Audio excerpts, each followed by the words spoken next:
నమస్తే, welcome to వీనిస్ కుడివాడ. ముందుగా headlines. ఘనంగా జరిగిన గుడ్లవల్లేరు మండల నూతన కమిటీ ప్రమాణ స్వీకార కార్యక్రమం. రాజకీయాలకు వచ్చినప్పుడు గుడ్లవల్లేరు మండల నాయకులు తనకు అందించిన ఆదరణ మరవలేనిదన్న ఎమ్మెల్యే వెనగండ్ల రాము.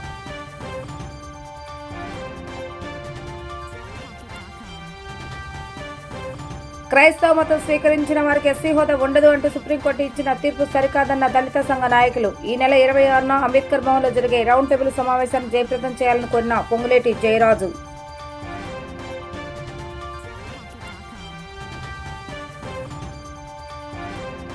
విఘ్నేశ్వర స్వామి ఆలయ హుండీలను తెరిచి భక్తులు సమర్పించిన కానుకలను లెక్కించిన అధికారులు. 4 నెలలకు గాను 6,07,000 రూపాయలను భక్తులు స్వామివారికి సమర్పించారని తెలిపిన ఎన్నోమెంట్ అధికారి సుధాకర్.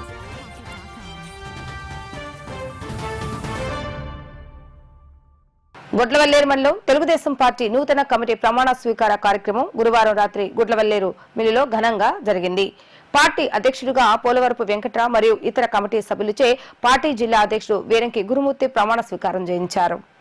నూతన మండల కమిటీలను Gudivada MLA Venagandla Ramu, Pamuru MLA Varla Kumararaja, RTC chairman Konagalla Narayanarao, SWC chairman Ravi Venkateswararao, జిల్లా టీడీపీ అధ్యక్షులు గురుమూర్తి అభినందించారు. ఈ సందర్భంగా జరిగిన సభలో ఎమ్మెల్యేలు రాము, కుమార్ రాజా మాట్లాడుతూ గుడ్లవల్లేరు మండలం టీడీపీకి కంచుకోట లాంటిదని తెలిపారు.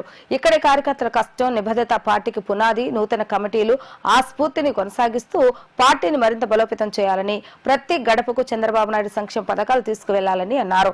టీడీపీ అంటేనే కార్యకర్తల పార్టీ అని, కార్యకర్తల కృషి వల్లే ఈ రోజు మనం అధికారంలో ఉన్నామని అన్నారు. ఈ కార్యక్రమంలో గుడివాడ నియోజకవర్గ పరిశీలకురాలు నూకాలమ్మ, మండల గౌరవ అధ్యక్షులు బాపయ్య చౌదరి, మాజీ మంత్రి పిన్నమనేని వెంకటేశ్వరరావు, టీడీపీ రాష్ట్ర కార్యదర్శి Konagalla Balayya, market yard chairman Potluri Ravi, Chatagadda Ravikumar, TDP నాయకులు Vallabhaneni Venkatrao, Vijaya dairy director Vallabhaneni Baburao, senior నాయకులు పెన్నమనేని బాబ్జీ, జనసేన నియోజకవర్గ ఇన్ఛార్జి బుర్గడ్డ శ్రీకాంత్, మండల పరిధిలోని టీడీపీ, జనసేన, బీజేపీ పార్టీల నాయకులు, పెద్ద సంఖ్యలో కూటమి శ్రేణులు, టీడీపీ కార్యకర్తలు, అనుబంధ విభాగాల నాయకులు పాల్గొన్నారు. ఈరోజు ఆల్రెడీ సమావేశం అయింది. పెద్దలు చాలామంది మాట్లాడారు. ఆల్రెడీ మా సోదరుడు కుమార్ రాజా చంద్రబాబు నాయుడు గారు రాష్ట్రాన్ని ఎలా అభివృద్ధి పథంలో తీసుకెళ్తున్నారు, ఎక్కడెక్కడ ఏం చేస్తున్నారు అనేది క్లియర్గా చెప్పడం జరిగింది. అలాగే మన జిల్లా పార్టీ అధ్యక్షులు గురుమూర్తి గారు తెలుగుదేశం పార్టీ కార్యకర్తలు అంటే ఎంత స్ట్రాంగ్, బేసికలీ తెలుగుదేశం పార్టీకి సాధించిన ఘన విజయాలే కాకుండా కార్యకర్తలుగా మనం ఏం చేయాలి అనేది కూడా మనకి దిశానిర్దేశం ఒకటో అయ్యింది. ఆయనకు కూడా ప్రత్యేకమైన థ్యాంక్ యూ. సో నేను క్లుప్తంగా రెండు మూడు మాటలు చెప్పి మీకు క్లియర్గా చెప్తాను. ఒకటి, మనం అనేకమైన అభివృద్ధి కార్యక్రమాలు చేసుకుంటున్నాం. చంద్రబాబు నాయుడు గారు ఎంత కష్టపడుతున్నారు, పవన్ కళ్యాణ్ గారు ఎంత ఆప్యాయత చూపిస్తున్నారు మన మీద, నారా లోకేష్ గారు ఎంత ఇంట్రెస్టింగ్గా మనకు అడిగినవి అన్నీ ఇస్తున్నారో మీకు అందరికీ తెలిసిన విషయమే. దానికి ఏకైక కారణం గుడివాడ ఎన్టీ రామారావు గారి సొంత నియోజకవర్గం కింద ఉండబట్టి మనకు ఆ వాల్యూ దొరుకుతుంది. అదే రకంగా ఈసారి అత్యధిక మెజారిటీ తోటి మళ్ళీ తెలుగుదేశం పార్టీని మనం ఎన్నుకుని ఈ గుడివాడ నియోజకవర్గం పరువు నిలబెట్టినందుకు అక్కడి నుంచి కూడా మనకి ఎంతో గౌరవం దక్కుతుంది. సో మనం ఇప్పుడు ఈ గౌరవాన్ని కాపాడుకుంటూ మనం తెలుగుదేశం పార్టీ కార్యకర్తల కింద ప్రతి ఒక్కరూ మనం చేసిన కార్యక్రమాలు ఏంటి అనేది ప్రజలందరికీ చెప్పగలుగుని ఉండాలి. నేను ఒకే ఒక సూచన ఇస్తున్నా తెలుగుదేశం పార్టీ కార్యకర్తలందరికీ. మన ఊర్లో మనం అత్యధిక కార్యక్రమాలు చేశాం. గత 5 సంవత్సరాలతో పోలిస్తే ఈ 2 సంవత్సరాల్లో ఏ ఊరు తీసుకున్నా, ఏ నేల తీసుకున్నా, ఏ రోడ్డు తీసుకున్నా, ఏ కాలువ చూసుకున్నా మనం ఎంతో బాగు చేసుకుని వచ్చామనేది మాత్రం నిజం, అందరూ ఒప్పుకుని తీరాల్సిందే. కాబట్టి మీరందరూ కూడా ఏదైనా కానీ అంటే చేశాం, కానీ ఇంకా చేయాల్సినవి కూడా చాలా ఉన్నాయి, దానికి నేను ఒప్పుకుంటున్నా. కానీ మనకున్న ఆర్థిక పరిస్థితిలో ప్రస్తుతం గత ప్రభుత్వం మనం చూసేసిన ఆర్థిక పరిస్థితిలో ఊబిలో కూరుకుపోయి అనేకమైన పాత అప్పులు కూడా కట్టుకుని వస్తమే కాకుండా మనం సూపర్ 6లో పథకాలన్నీ కూడా అమలు చేసుకుంటూ వస్తా అమలు చేసుకుంటూ వస్తున్నాం. ఆ అమలు చేయటం కాకుండా అభివృద్ధి కార్యక్రమాలకు కూడా మనం వెచ్చిస్తున్నాం. ఈ విషయం మన ప్రజల్లోకి బలంగా తీసుకుని వెళ్ళాలి. ఎవరైనా వచ్చి అడిగేటప్పుడు నేను ఒకే ఒక సూచన ఏంటంటే, వచ్చినప్పుడు మన ఊరికి ఏం చేసామనేది కూడా చెప్పగలిగి ఉండాలి. నేను అడుగుతుంది ఎందుకంటే, మీరు మీ ఊరికి ఏం చేసామో వచ్చింది ముందు చెప్పండి, తర్వాత ఏం కావాలని చెప్తామన్నాను. ఎందుకంటే మీకు కూడా అది గుర్తుకు రావాలి ఎవరిని వచ్చినప్పుడు. లేదంటే ఏమవుతుందంటే, మాకు ఈ రోడ్డు ఏరా 25 సంవత్సరాల నుంచి ఈ రోడ్డు ఇలాగే పడింది. 25 సంవత్సరాల నుంచి ఏమైందో మీ అందరికీ తెలుసు, ఎందుకు పడలేదు అనేది తెలుసు ప్రతి ఒక్కరికి. కానీ గత 2 సంవత్సరాల్లో మిగతా ఎన్ని రోడ్లు వేసామనేది కూడా గుర్తుపెట్టుకోవాల్సిన అవసరం ఉంది. ఇన్ని రోడ్లు వేసాము, ఇంకా వేయాల్సినవి ఉన్నాయి, ఇది కూడా వేస్తాము, ఈ రోడ్లు వేస్తామని కూడా ఇంకా బలమైన పునాదులు వేశారు. కాబట్టి ఈరోజు కూడా పార్టీ ఎంత బలంగా ముందుకెళ్తున్నాం. దాన్ని గమనించి ఇవాళ ఏదైతే నూతనంగా ఏర్పడైన కార్యవర్గ సభ్యులందరూ కూడా దృష్టిలో పెట్టుకుని వాళ్ళ అనుభవాల్ని తీసుకుని వాళ్ళ సలహాలు సూచనలు కూడా తీసుకుని అన్ని గ్రామాలకు సమన్వయం చేసుకుంటూ ఇది వాళ్ళ ఈ రోజున మన ఒక్క పార్టీయే కాదు, ఈరోజు కూటమిలో వాళ్ళ జనసేన కానీ బీజేపీ కలయికతో ఇవన్నీ కూడా కార్యక్రమాలు ముందుకెళ్ళాలి. ఎక్కడ కూడా ఎవరికి నొప్పి లేకుండా కార్యక్రమాలు ముందుకు తీసుకెళ్తే కానీ ఖచ్చితంగా మన పార్టీ ఇంకా మంచి కార్యక్రమాలు చేసే అవకాశాలు దొరుకుతాయి. అదేవిధంగా గత దగ్గర 10 సంవత్సరాల నుంచి ఇన్ఛార్జిగా పనిచేశాం. బాపా చౌదరి గారు దగ్గర 15-20 సంవత్సరాల నుంచి కూడా మండల అధ్యక్షుడిగా పనిచేశారు. ఆయన ఏ విధంగా నిధులు తీసుకొచ్చాం, ఏ విధంగా గ్రామాలన్నిటి కూడా అభివృద్ధి చేశాం, ప్రతి కార్యకర్తకి అండగా నుండి అనేక కార్యక్రమాలు చేసుకుంటూ వచ్చాం. అందువల్ల ఈ రోజున పార్టీ చక్కటి వాతావరణంలో ముందుకెళ్తుంది. ఇదే వాతావరణంలో ముందుకు తీసుకెళ్తారని చెప్పి ఆశిస్తున్నాం. అలాగే 2 సంవత్సరాలు పూర్తయింది ఈరోజు అధికారంలోకి వచ్చి. ఈ 2 సంవత్సరాల్లో ఎంత పెద్ద ఎత్తున అభివృద్ధి కార్యక్రమాలు చేసాం ఒకసారి గమనించాలి మీరందరూ కూడా. గతంలో ఎప్పుడు చేయని విధంగా కేవలం 2 సంవత్సరాల్లో డెవలప్మెంట్ యాక్టివిటీస్ ఏ విధంగా ముందుకెళ్తున్నాయి, వాళ్ళ ఏ విధంగా అయితే మనం ఎలక్షన్ హామీ సూపర్ 6లో భాగంగా 3 కార్యక్రమాలు ముందుకెళ్తున్నాయి. పెన్షన్స్ కానీ, తల్లికి వందనం కానీ, అన్నదాత సుఖీభావ్ కానీ, స్త్రీ శక్తి కానీ, ఇంకా 2-3 ఉండే చేయాల్సి, అవి కూడా తప్పకుండా భవిష్యత్తులో పూర్తి చేస్తారని చెప్పి అన్ని సిద్ధం చేసుకుంటున్నాం.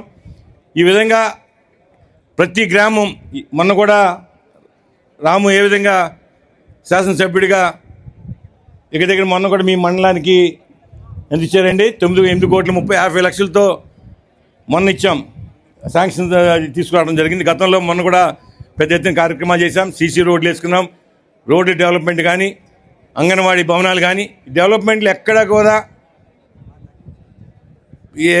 అందరితో పోటీ పడుతూ తీసుకురావడం జరుగుతుంది. ఇది సామాన్య విషయం కాదు. ఇందుకు గతంలో మేము కూడా పనిచేసాం, మాకు తెలుసు అది ఎన్ని మెట్లు ఎక్కాలో ఎన్ని దిగాలో. అవన్నీ కార్యక్రమాలు శాసనసభ్యుడు ఆయన బాధ్యత ఆయన చేస్తున్నాడు. మీ అందరి మనసులో గూడు కట్టుకున్నాడు.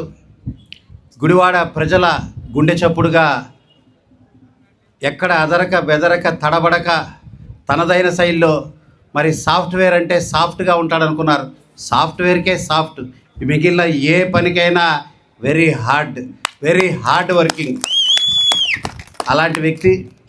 అదేవిధంగా మరి ఒక పక్క నరరూప రాక్షసుడు, తెలుగు భాషా సంస్కృతికి చెదలబట్టించిన భాషనే ఒక కొత్త బూతు భాషనే సృష్టించి ఆ భాషనే తెలుగు ప్రజలకి రుద్దే ప్రయత్నం చేసిన, ఒక రకంగా చెప్పాలంటే తెలుగు జాతిని అగౌరవపరిచిన వ్యక్తి, ఉచ్చ నీచాలు లేని వ్యక్తి. మరి అలాంటి వ్యక్తిని ఒక రకంగా చెప్పాలంటే పశుపతి లాంటి రాక్షసుడు అతను, పశుపతి లాంటి రాక్షసుడు. ఇక్కడ చూస్తే మహేష్ బాబు లాంటి మిల్క్ బాయ్. అసలు ఏంటి కాంబినేషన్? ఎలా చంద్రబాబు గారు ఏ రకంగా దీన్ని ముందుకు తీసుకెళ్తారంటే, అందరూ అనుకున్నట్టు నేను అనుకున్నా, కానీ పట్టుబదలని విక్రమార్కుడు అతను. ఒక పని పట్టుకున్నాడంటే ఆ పనిని విడిచిపెట్టడు. ఈరోజు నా కృష్ణా జిల్లాలో పక్కనే ఉన్న పామర్ ఎమ్మెల్యేగా ఉన్న నాకు స్ఫూర్తిగా నిలబడ్డాడు. నేను ప్రేమ ఎక్కువైతే రామన్న అంట, ఇంకా అభిమానం పెరిగినప్పుడు బిగ్ బాస్ అంట. ఆ రకంగా ఒక 100 పేర్లు పెట్టి ఆయన పిలుచుకుంటా ఈ రోజున వెన్నెగళ్ళ రాము గారు, ఆయన పేరే గుడివాడ ప్రజలకి ఒక ప్రభంజనం, గుడివాడ ప్రజల గుండె చప్పుడు. వెన్నెగళ్ళ రాము అంటే వైకాపా వాళ్ళు కూడా పార్టీలో ఈ రోజున వెంకట్రావు గారు మరి కమిటీ అధ్యక్షులుగా ఈ రోజు రావటం జరిగింది. ఇవాళ మనం చూస్తూ ఉన్నాం ఏ విధంగా ఈ రాష్ట్రంలో మనం అభివృద్ధిని సంక్షేమాన్ని చేస్తూ ఉన్నామో మీరందరూ కూడా చూస్తూ ఉన్నారు. ఎందుకంటే మనము తెలుగుదేశం పార్టీ స్థాపించటమే ఆనాడు మహానుభావుడు అన్న నందమూరి తారక రామారావు గారు కూడు గూడు గుడ్డ. మీరు గుర్తుపెట్టుకోండి, ఆనాడు స్థాపించినటువంటి ఈ సంక్షేమ కార్యక్రమాలు భారతదేశం మొత్తం ఈ రోజు కూడా అమలు చేస్తున్నారంటే అది అన్న నందమూరి తారక రామారావు గారి యొక్క గొప్పతనం, ముందు చూపని కూడా ఈ సందర్భంగా మీ అందరికీ నేను గుర్తు చేస్తూ, ఆ తర్వాత వచ్చినటువంటి నారా చంద్రబాబు నాయుడు గారు, ఎందుకంటే నందమూరి తారక రామారావు గారు అభివృద్ధి సంక్షేమాన్ని పరిచయం చేస్తే ఆ తర్వాత వచ్చినటువంటి నారా చంద్రబాబు నాయుడు గారు, మరి మీ అందరికి కూడా తెలుసు ఈ సమాజంలో 150% మంది ఆనాడు బీసీలు ఉండేవాళ్ళు.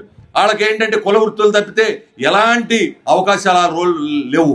అలాంటి పరిస్థితుల్లో మొట్టమొదటిసారిగా అన్న నందమూరి తారక రామారావు గారు బీసీలకి మనం ఏం చేయాలని ఆలోచన చేసి భారతదేశంలోనే మొట్టమొదటిసారిగా ఆనాడు డాక్టర్ బాబాసాహెబ్ అంబేద్కర్ గారు దళిత వర్గాలకి అదేవిధంగా ఎస్టీ వర్గాలకి మరి రిజర్వేషన్ ఇస్తే బీసీలకు మొట్టమొదటిసారిగా భారతదేశంలో రిజర్వేషన్ ఇచ్చి స్థానిక సంస్థల్లో 20% వాటా ఇచ్చి రాజ్యాధికారం ఇచ్చిన మహానుభావుడు అన్న నందమూరి తారక రామారావు గారు అని కూడా ఈ సందర్భంగా మీ అందరికీ తెలియజేసుకుంటూ, ఆ విధంగా ఆయన ఎన్నో సంస్కరణలు తీసుకొచ్చారు. సంస్కరణలు అంటే మరి చక్కగా రోజున తాలూకా వ్యవస్థ నుంచి మండలిక వ్యవస్థను తీసుకొచ్చారు. అదేవిధంగా కన్నడ మున్సిపల్ తీసేశారు. మరి ఆ విధంగా ఆయన చేసిన తర్వాత చంద్రబాబు నాయుడు గారు వచ్చిన తర్వాత ఆయన ప్రధానంగా ఒకటే ఆలోచించారు. దళితులు క్రైస్తవ మతం స్వీకరిస్తే ఎస్సీ హోదా కోల్పోతారంటూ సుప్రీంకోర్టు ఇచ్చిన తీర్పు దళితుల మనుగడే ప్రశ్నార్థకరంగా మారేలాగా ఉందని ఆదిమానందర సంఘం జిల్లా నాయకులు పొంగులేటి జయరాజు ఆవేదన వ్యక్తం చేశారు.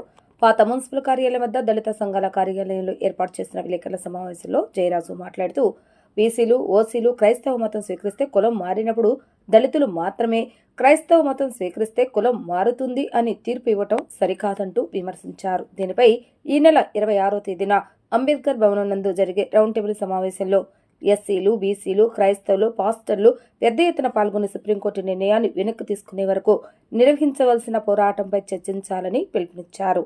ఈ కార్యక్రమంలో దళిత నాయకులు కదుమల గంగాధర్, కంచార్ల సుధాకర్, జోజీ పాల్గొనడం జరిగింది. ఎందుకంటే ఈరోజు ఆ మతానుసరించి అనేక వర్గాలు క్రిస్టియన్ సంస్థలు పెట్టుకున్నాయి, దేవుని పూజిస్తున్నాయి.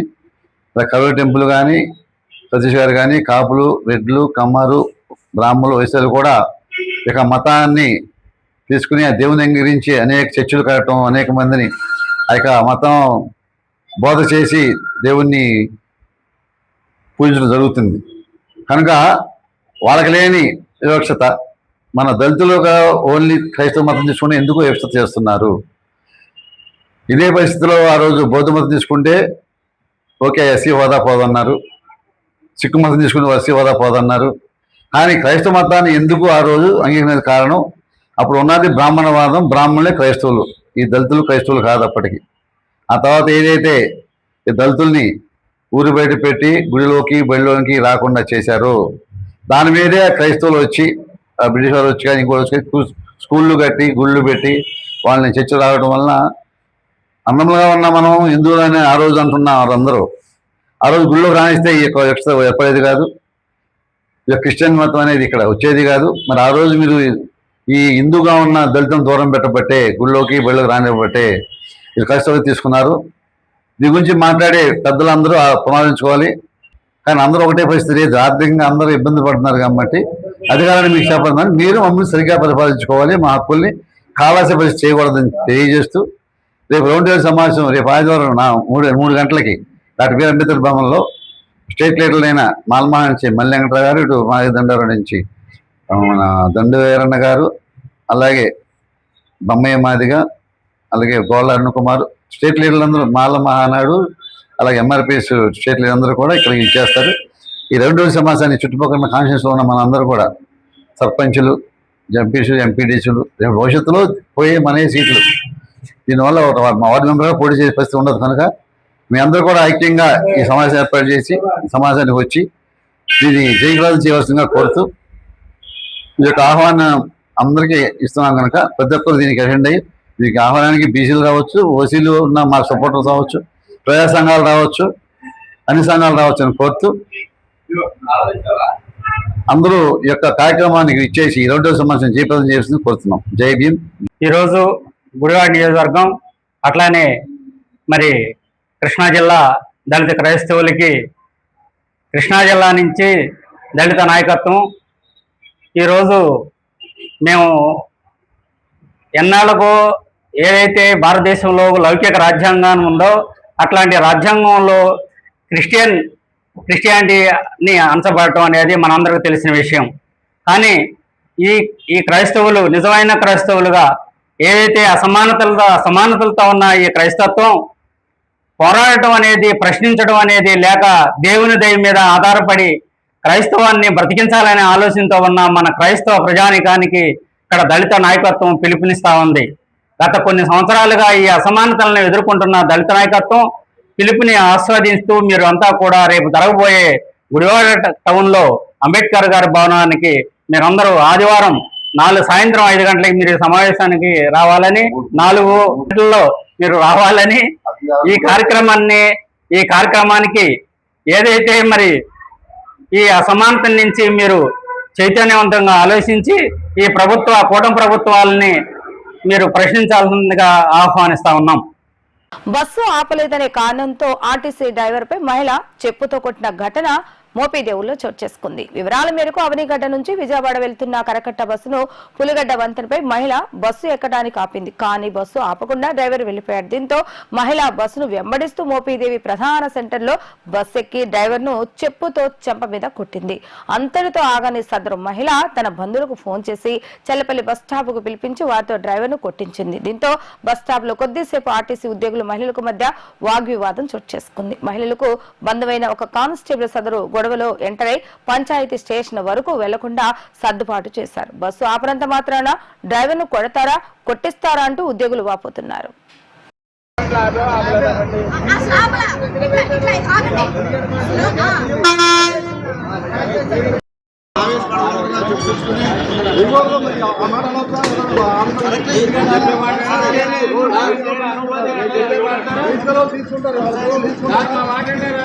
మాట్లాడారు కొద్దిగా నగపోలు కప్తాన్ మాల్ పరిస్థితి చెప్పండి. నాకు సలపల్లో దిగుతూ నా వచ్చి పళ్ళు నాకు కూడా చెప్తున్నా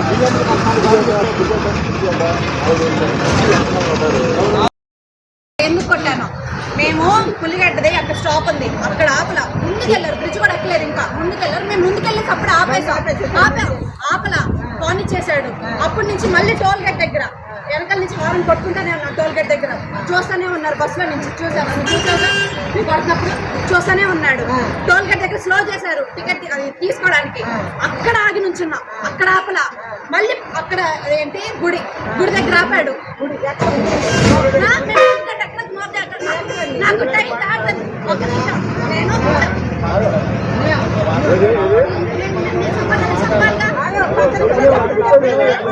దేశంలో జాతీయ గ్రామీణ ఉపాధి హామీ పథకాన్ని నీరుగార్చేందుకు ప్రయత్నిస్తున్నారని సిపిఎం నాయకులు ఆసిపి రెడ్డి విమర్శించారు.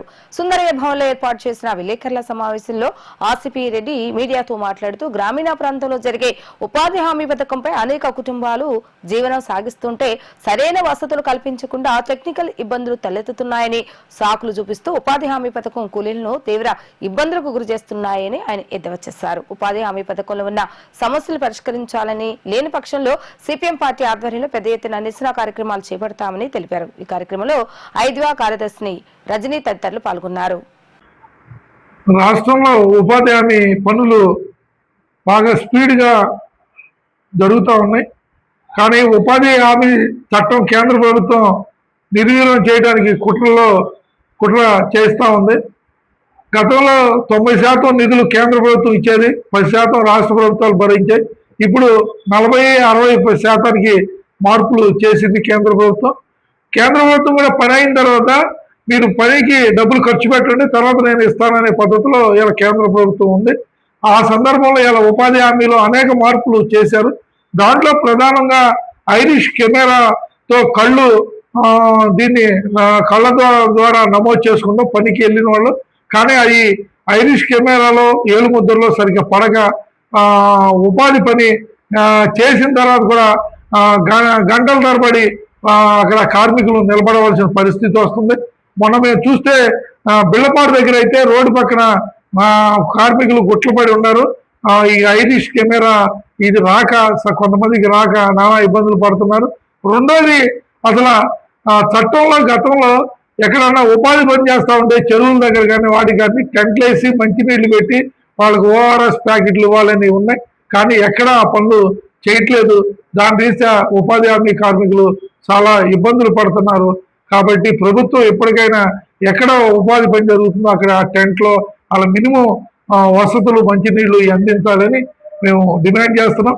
దాని మీద రాబోయే రోజుల్లో ఈ సమస్యల మీద, ఉపాధి హామీ కార్మికుల సమస్యల మీద మేము పోరాడతామని ఈ సందర్భంగా తెలియజేస్తున్నాం.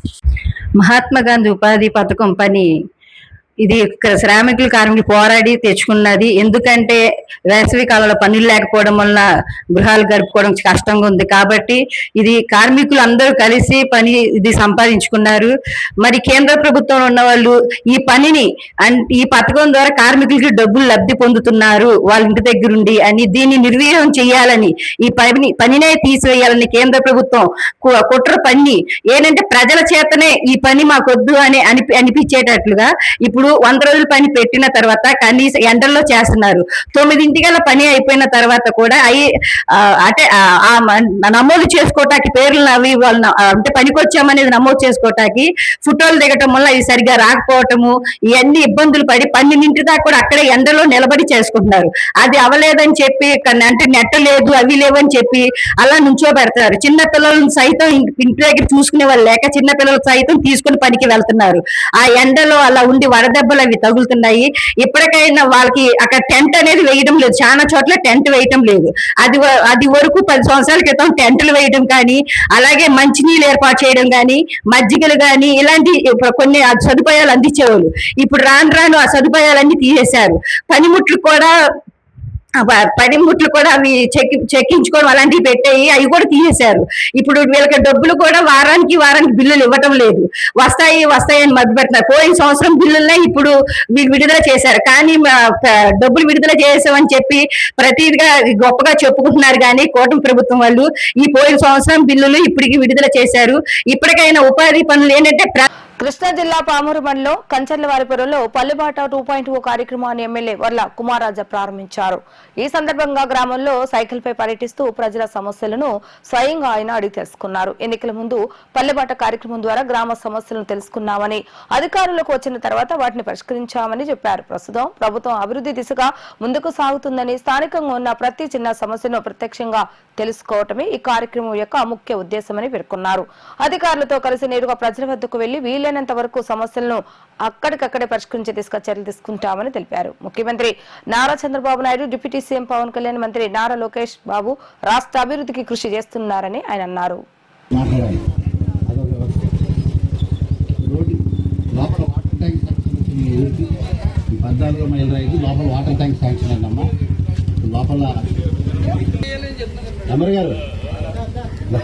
గ్రామానికి కొత్త స్తంభాలు, 3 ఫేజ్ కరెంట్, నాణ్యమైన విద్యుత్ 2 మండలాలు చేసుకుంటూ వస్తున్నారు. దాంట్లో గ్రాంట్ ఉందా లేదా చూద్దాం. అది కాకపోతే ఈ స్తంభాలు యుద్ధ ప్రాతిపదికన చేయించే బాధ్యత ఏమా. అందుకనే మీ ఎమ్మెల్యే మీతో అనే కార్యక్రమంలో భాగంగా మీ మధ్యకి వచ్చాను. ప్రతిరోజు ప్రతి గ్రామం ఇలా వస్తున్నా. ఇప్పుడే ఓట్లు లేవు, ఇప్పుడే ఎన్నికలు కాదు. మాట ఇచ్చాను, మీ అందరూ ఆశీర్వదించారు. కాబట్టి గెలిచిన సంవత్సరాల్లోనే మళ్ళీ మీ దగ్గరకు వచ్చి మీ సమస్యలు పరిష్కరించడానికి వచ్చాను అమ్మా. ఖచ్చితంగా కరెంట్ స్తంభం వేయించే బాధ్యత నాది. నమోదు చేస్తున్నాం. అది వేసే రోజు లేదా పని అయిన తర్వాత మళ్ళీ ఒకసారి వస్తాం మీ దగ్గరికి అమ్మా. మరి పక్క వీడికి వెళ్తున్నా. ఇంకేముందా సమస్య చెప్పాలా? Thank you. సంవత్సరాలు సార్ మేము ఈ ఇల్లు కట్టుకుని ఈ కరెంటు స్తంభానికి ఎంతో ఇబ్బంది. అబ్బాయి మా మేనమామ కొడుకు శంకర్ ఎన్నోసార్లు చెప్తున్నా. ఎంత వచ్చిన వాళ్ళందరికీ చెప్తున్నాం సార్. మాకు ఏ ఇబ్బంది లేదు. నేలకు పంపులు వేసుకున్నాం. కరెంటు స్తంభాలు ఒకటి వేసి పెట్టండి సార్. మాకు ఏం వద్దు. ఎంతో మంది ఎమ్మెల్యేలు వస్తున్నారు. ఎవరు కూడా ఇక్కడ వచ్చి వీధికి అడిగినాడు లేదు సార్. ఒక్కటి చేసి పెట్టండి సార్. మీకు ఏడుకుంటున్నాను. మేము చాలా ఇబ్బంది పడుతున్నాం. భాగ్యలక్ష్మి గారు మీ పేరు కూడా గుర్తుపెట్టుకుంటా. ఈ 2 చాలా ఏడమంటే అసలు కన్నీళ్ళు పెట్టుకుంటున్నాం సార్ ఈ కరెంటు గురించి. వేసుకుంటేనేమో వీళ్ళతో ఎవరికైనా భయమే కదా సార్, ఒళ్ళు పడుతుంది అని వాళ్ళతో బాధ, అటేసుకుంటే వాళ్ళతో బాధ. ఈ బాధ మేము 40 సంవత్సరాలు మటు పడుతున్నాను సార్ నేను ఈ బాధ. తింటానికి లేదని లేదు, ఉంటానికి లేదని లేదు. మేము ఏడుకుంటున్నాం సార్. కరెంట్ స్తంభాలు వేసి పెట్టండి సార్. కరెంటు స్తంభాల కార్యక్రమాన్ని స్తంభాలు వేసే రోజు మళ్ళీ నేను వస్తాను. అది ఇచ్చే బాధ్యత నాకు. అధికారులందరినీ ఇక్కడికి తీసుకొచ్చాను. ఆ వీధిలో ఒకటి, ఈ వీధిలో 2 స్తంభాలు, ఇంకేం కావాలో కూడా చూద్దాం. నేను నాకు సమస్య అర్థమైంది. ఇందాక కూడా పెద్దగా చెప్తుంది సమస్యలు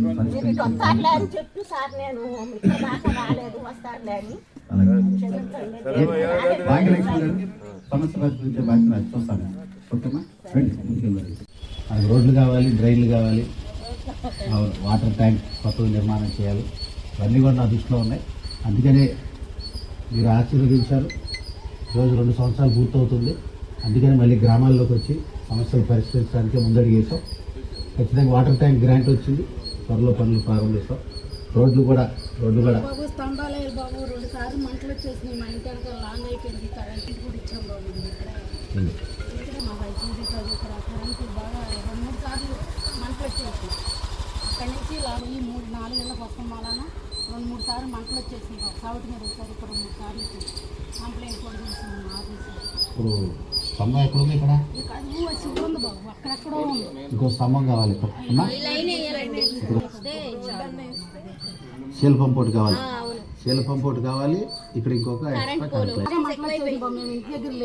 గుడివాడ మెయిన్ రోడ్ లో వేయించేసి ఉన్న శ్రీ దేవస్థానంలో 4 నెలలకు గాను స్వామివారికి భక్తులు సమర్పించిన కానుకల లెక్కింపు కార్యక్రమాన్ని శుక్రవారం దేవాదాయ ధర్మాదాయ శాఖ అధికారి సుధాకర్, దేవస్థాన చైర్మన్ సాయన రాజేష్ల ఆధ్వర్యంలో నిర్వహించారు. 4 నెలలకు గాను భక్తులు స్వామివారికి 6,07,630 రూపాయలు కానుకల రూపంలో సమర్పించడం జరిగిందని ఎండోమెంట్ అధికారి సుధాకర్ తెలిపారు. ఈ కార్యక్రమంలో దేవస్థాన ఈవో యారగడ్డ వాసు, కమిటీ సభ్యులు మరియు భక్తులు పాల్గొన్నారు.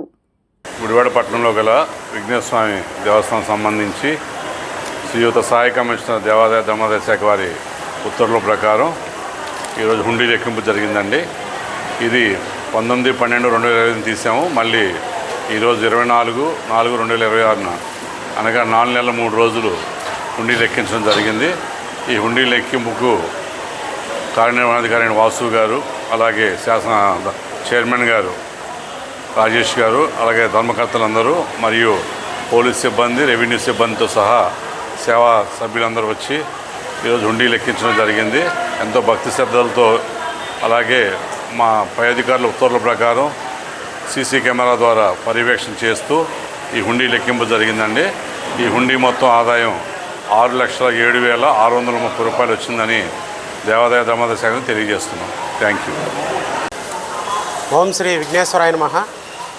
శ్రీ విఘ్నేశ్వర స్వామివారి దేవాలయం మెయిన్ రోడ్ గుడివాడ ఈ రోజున దేవస్థాన కళ్యాణ మండపం నందు హుండీ లెక్కింపు కార్యక్రమం నిర్వహించడం జరిగింది. మరి ఈ కార్యక్రమంలో ఇన్స్పెక్టర్ సుధాకర్ గారు, అలాగే మా దేవస్థాన ఈవో అయినటువంటి యార్లగడ్డ వాసు గారు, అలాగే మా ధర్మకర్తల మండలి, అలాగే చిన్ని కృష్ణ కోలాట సమాజం వారు, హేమ గారు, వారి బృందం మరియు ఉయ్యూరు నుంచి సేవా సమితి వారు అందరూ కూడా ఈ హుండీ లెక్కింపు కార్యక్రమంలో పాల్గొన్నారు. వారందరికీ కూడా నా తరపున ముందు నా ధన్యవాదాలు తెలియజేస్తున్నాను. అట్లాగే క్రితం హుండీ లెక్కింపు తీసుకున్నట్లయితే 19 డిసెంబర్ 2025 నాటికి 3,71,000 ఆదాయం రావడం జరిగింది. మరి ఈ 4 నెలల వ్యవధిలో అనగా ఈ రోజున 24/4/2026 నాటికి దేవస్థానం యొక్క హుండీ లెక్కింపు 6,07,630 రూపాయలు రావడం జరిగింది. మరి క్రితంతో పోల్చుకున్నట్లయితే ఈ 4 నెలల వ్యవధిలో చాలా ఎక్కువగా ఆదాయం రావడం జరిగింది. మరి ఈ ఆదాయం మొత్తం కూడా ఎండోన్మెంట్ డిపార్ట్మెంట్ వారికి ట్యాక్స్ కూడా చెల్లించడం జరుగుతుంది. అలాగే గుడి మరమ్మత్తు కార్యక్రమాలకి, అలాగే గుడి అభివృద్ధి కార్యక్రమాలకి ఈ యొక్క అమౌంట్ మొత్తం ఉపయోగిస్తామని, ప్రతి రూపాయి కూడా దేవస్థాన అభివృద్ధికే ఉపయోగిస్తామని తెలియజేస్తున్నాను. అట్లాగే ఈ దేవస్థాన కళ్యాణ మండపం పక్కన గల రిజిస్టర్ రూమ్స్ ఏవైతే ఉన్నాయో ఆ 2 కూడా శిథిలావస్థకు చేరడం జరిగింది. ఆ 2 కూడా స్వామివారికి నివేదనశాల, అలాగే రిజిస్టర్ రూమ్ కూడా నిర్మించాలని చెప్పి నిశ్చయించుకోవడం జరిగింది. దాని నిమిత్తం కొటేషన్ కూడా రీసెంట్గా ప్లానింగ్ ఆఫీసర్ గారు రావడం జరిగింది. దాని కొటేషన్ వేయడం జరిగింది. దాని పనులు కూడా త్వరలోనే ప్రారంభిస్తామని తెలియజేస్తున్నాం. అలాగే దేవస్థాన ఆవరణలో కల గాంధీ మండపం ఏదైతే ఉందో అది శిథిలావస్థకు చేరుకోవడం జరిగింది ఇంతకుముందు. మరి మేము మా ధర్మకర్తల మండలి మేమంతా వచ్చిన తర్వాత అలాగే మా ఈఓ గారి సహకారంతో కూడా ఆ గాంధీ మండపాన్ని చక్కగా తీర్చిదిద్ది మంచి పర్యాటకశాలగా దాన్ని తీర్చిదిద్దడం జరిగింది. అలాగే గుడివాడ నియోజకవర్గ ప్రజలందరూ కూడా 2 పూట్ల ఈ గాంధీ మండపం తీసి ఉంటుంది కనుక ప్రతి ఒక్కరూ కూడా వచ్చి సందర్శనం చేసుకోవాలని కోరుకుంటూ ఓం శ్రీ విఘ్నేశ్వరాయ నమః. ఓం నమో విఘ్నేశ్వరాయ నమః. ఈరోజు మన విఘ్నేశ్వరం దేవస్థానంలో దేవాదాయ శాఖ అధికారులు ఉత్తర్వులు లోబడి మా దేవాదాయ ఇన్స్పెక్టర్ గారు, చైర్మన్ గారు, అలాగే మా ఎండోమెంట్ శాఖ లైవ్ సీసీ కెమెరాల ద్వారా భక్తుల సహకారంతో 4 నెలల 3 రోజులకు గాను ఈరోజు ఆదాయం 6,07,030 రూపాయలు ఇచ్చింది. అలాగే ఈ అమౌంట్ కూడా దేవాదాయ శాఖ కట్టవలసిన ట్యాక్స్, అలాగే సిబ్బంది జీతాలు, కరెంటు బిల్స్, స్టేషనరీ ఇవన్నీ తీసుకుంటం జరుగుతుంది. మిగతా వచ్చిన ఆదాయంతోనే డెవలప్మెంట్ జరుగుతుంది. కాబట్టి ఈ కార్యక్రమానికి ఇచ్చేసిన చైర్మన్ గారికి, ధర్మకర్తలకి అందరికీ దేవాదాయ శాఖ తరఫున ధన్యవాదాలు తెలియజేసుకుంటూ ఓం నమో విఘ్నేశ్వరాయ నమః. ఓం శ్రీ విఘ్నేశ్వరాయ నమః. ఈరోజు హుండీ లెక్కింపు జరగటం జరిగింది. ఈ ఆదాయం అనేది పెరగటం మాకు చాలా సంతోషంగా ఉంది. ఈ గుడి మనందరిదీనండి. హిందువులంతా కూడా కలిసికట్టుగా ఉండి ఆ 2 రూములు శిథిలావస్థలకు చేరినటువంటి ఆ 2 రూములు కూడా అభివృద్ధి చేసి అందరూ కూడా మీ అందరి సహాయ సహకారాలు అందించవలసిందిగా కోరుచున్నాము. ఉయ్యూరు నుంచి బాబురావు గారి ముఠా వచ్చి కౌంటింగ్ చేయటం అనేది చాలా అభినందనీయము. ఈ ముఠా ఎక్కడైనా సరే బందరు కానీ హంసల దేవి కానీ ఏ గుళ్ళో అయినా సరే వీళ్ళందరూ కూడా పాల్గొని, సమితి వాళ్ళందరూ కూడా పాల్గొని కౌంటింగ్ చేయటం అనేది జరుగుతున్నది. చాలా చక్కగా నిర్వహించడం జరిగింది. ప్రజలందరూ కూడా మీ అందరి సహాయ సహకారాలతోటి ఈ గుడిని అభివృద్ధిలోకి తీసుకురావాల్సిందిగా కోరుచున్నాము. ఈ గుడి మనందరిదీనండి. మనందరం కలిసి దీన్ని అభివృద్ధిలోకి తెద్దాము. ఓం నమో విఘ్నేశ్వరాయ నమః. ఈరోజు హుండీ లెక్కింపు సందర్భంగా మా దేవస్థానం ఈఓ గారు, వాసు గారు, అలాగే మా చైర్మన్ గారు, కోలాట సమాజం వీరందరిచే హుండీ లెక్కింపు కార్యక్రమం చక్కగా దైవభక్తితో కొనసాగింది.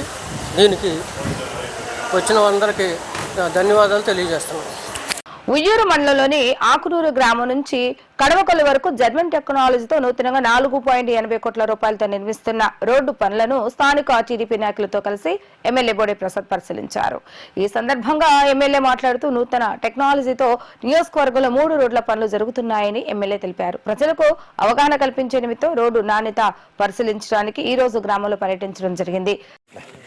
ఆకునూరు నుంచి కడవకొల్లు పొట్లపాడు మీదుగా వచ్చే కడవకొల్లు రోడ్డుకి 5.3 కిలోమీటర్లు 4,80,00,000 రూపాయలు నిధులతోటి అభివృద్ధి చేయడం జరుగుతూ ఉంది. ఇది కొత్త టెక్నాలజీతోటి జియో మ్యాట్ అంటే రోడ్డు నూతనంగా నిర్మాణం చేసే రోడ్డు కింద జియో మ్యాట్ ఒక రబ్బర్ లాంటి మ్యాట్ని కింద వేసి దాని మీద దాదాపు 8 మీటర్ల వెడల్పుతోటి సైడు షోల్డర్స్ కానీ లేకపోతే రోడ్డు కానీ మొత్తం కానీ 8 మీటర్లు ఇది కొత్త టెక్నాలజీ తోటి జియో మ్యాట్ తోటి ఏర్పాటు చేయటం జరుగుతూ ఉంది. ఈ మ్యాట్ వలన దాదాపు 10 సంవత్సరాల వరకు రోడ్డు నాణ్యత ఎక్కడా కూడా చెక్కు చెదరకుండా ఉండే అవకాశాలు ఉన్నాయి. ఎక్కడా కూడా పాట్ హోల్స్ కానీ లేకపోతే వేసిన 2-3 సంవత్సరాలకి ముఖ్యంగా ఇది బ్లాక్ కాటన్ సాయిల్ వేసిన 2-3 సంవత్సరాలకే రోడ్డు పాడవటం కానీ ఇది కానీ అవుతూ ఉన్నాయి.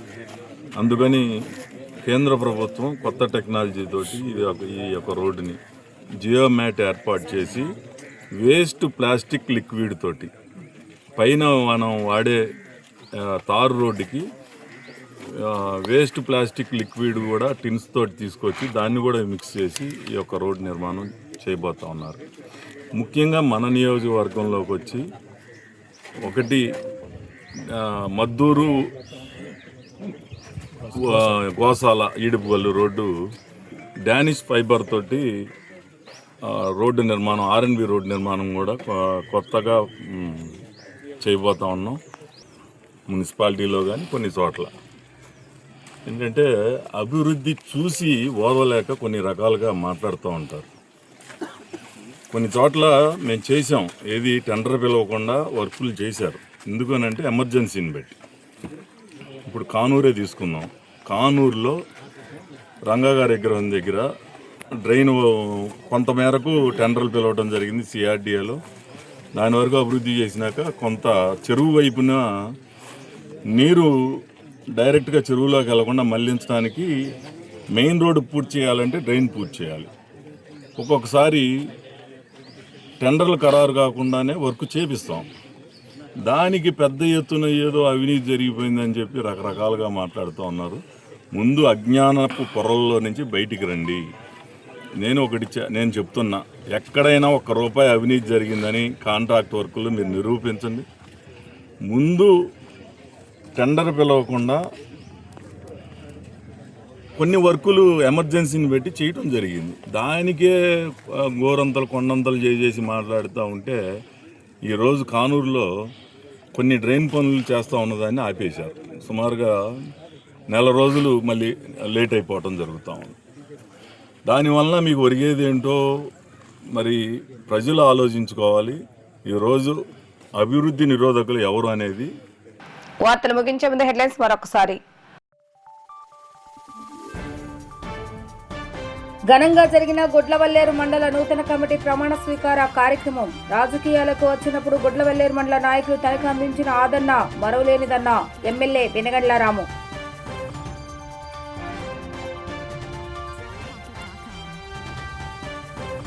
క్రైస్తవ మతం స్వీకరించిన వారికి ఎస్సీ హోదా ఉండదు అంటూ సుప్రీంకోర్టు ఇచ్చిన తీర్పు సరికాదన్న దళిత సంఘ నాయకులు. ఈ నెల 26న అంబేద్కర్ భవన్లో జరిగే రౌండ్ టేబుల్ సమావేశాన్ని జయప్రదం చేయాలని కోరిన పొంగులేటి జయరాజు.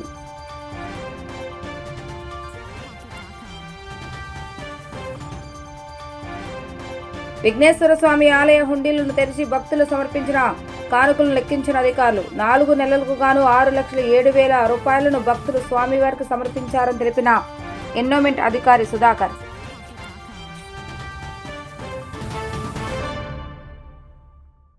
ఇవి ఈరోజు వార్తా విశేషాలు. మరలా తిరిగి ప్రసారమే వార్తలు మళ్ళీ కలుద్దాం. అప్పటి వరకు చూస్తూనే ఉండండి వీటీవీ న్యూస్ గుడివాడ.